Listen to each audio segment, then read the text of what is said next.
अस्सलाम वालेकुम friends, evo mean evolution पे सुफियान आपको खुशामदीद कहता है।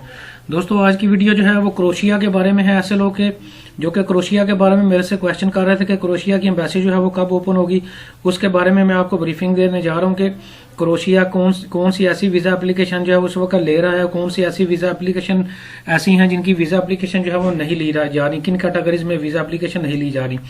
दोस्तों, मैं यहाँ पे जो है सबसे पहले ये देखें, आपको यहाँ पे Republic of crochet, ministry of foreign affair and European affairs की बाकायदा ऑफिशियल वेबसाइट जो कि पाकिस्तान में और इंडिया में मौजूद है। ये देखें, इंडिया की भी मैंने खोली हुई है, सेम वेबसाइट है, जहाँ पे मैंने इंडिया भी चेंज करके जो है कंट्री चेंज करके भी जो है दोनों की ब्रीफिंग जो है आपको पाकिस्तान और इंडिया में इस वक्त क्रोशिया की जो करंट स्टेटस है एम्बेसी का, उसकी जो है वो ब्रीफिंग जो है वो देने जा रहा हूँ।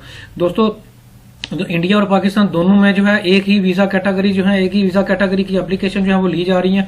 दोनों का में जो है वो कोई भी फर्क नहीं है। मैंने जो है वो सारा स्टडी किया है और मैं जस्ट अभी जो है आपको पाकिस्तान का शेयर करने जा रहा हूँ। और इंडिया में भी इसी तरह की वीजा एप्लीकेशन जो है वो ली जा रही है जो कि पाकिस्तान में ली जा रही है। दोस्तों, सबसे पहले यहाँ पे आप नीचे इसको स्क्रॉल डाउन करें तो देखें, लिखा हुआ है कि important notice measure to the suppress and prevent the spread of corona virus until further notice the launching of visa application at the Croatian embassy's consulate is temporarily suspended। दोस्तों, लिखा हुआ है कि क्रोशिया की एम्बेसी ने हर तरह की जो वीजा एप्लीकेशन है वो आर्जी तौर पर सस्पेंड कर रखी हैं, लेकिन suspension of receipt of the visa application does not apply to the following categories. दोस्तों, ये नीचे जो है मैं आपको बताता हूँ 1 by 1 11 कैटेगरीज ऐसी हैं जिनमें जो है वीजा एप्लीकेशन जो है वो अभी भी जो है वो कोरोना में भी ली जा रही हैं।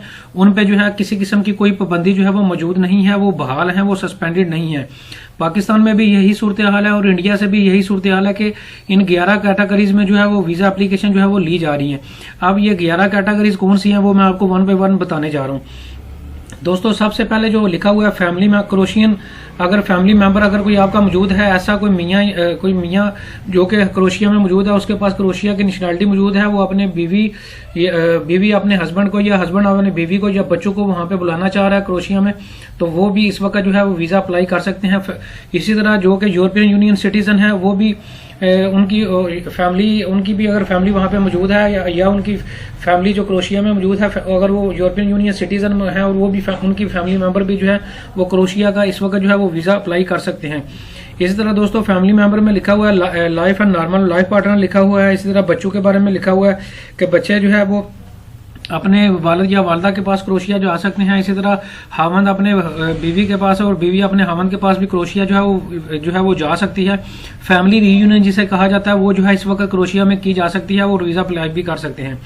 इसी तरह दोस्तों, ऐसे लोग जो कि टेम्परेरी वर्क परमिट या रेजिडेंट परमिट जिनके पास मौजूद है या वो अप्लाई करना जा रहे हैं, वो भी जो है इस वक्त अप्लाई कर सकते हैं। क्रोशिया का टेम्परेरी वर्क परमिट या रेजिडेंट परमिट जो है दोनों अप्लाई कर सकते हैं। इसी तरह दोस्तों, हेल्थ केयर वर्कर्स जो कि रिसर्चर हैं, वो भी जो कि रिसर्च कर रहे हैं किसी भी कैटेगरी में, और एल्डरली जो कैटेगरी है उसमें जो है वो अगर रिसर्च कर रहे हैं, हेल्थ केयर वर्कर हैं, तो वो भी इस वक्त क्रोशिया का वीजा अप्लाई कर सकते हैं।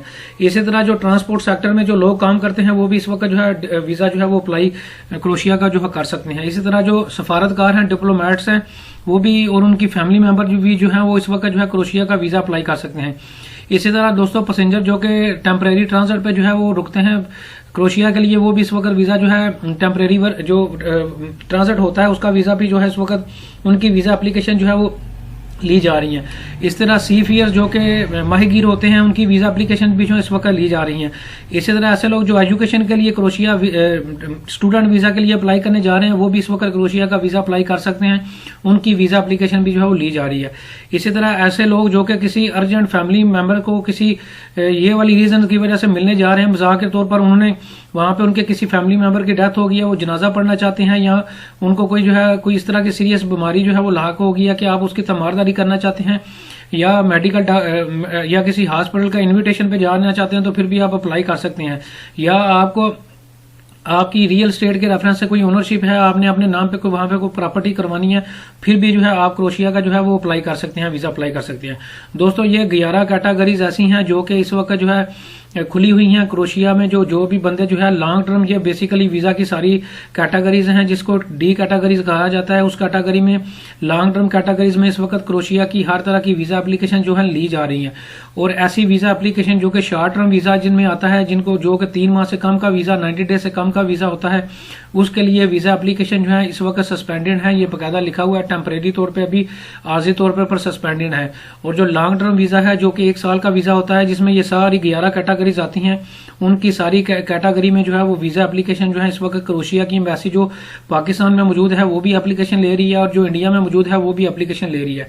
तो दोस्तों उम्मीद करता हूं कि आपको जो है पूरी समझ आ गई होगी कि इस वक्त एम्बेसी का क्रोशिया का क्या स्टेटस है पाकिस्तान और इंडिया में। अगर इसके बावजूद भी आपका कोई क्वेश्चन हो तो आप कमेंट सेक्शन में पूछ सकते हैं।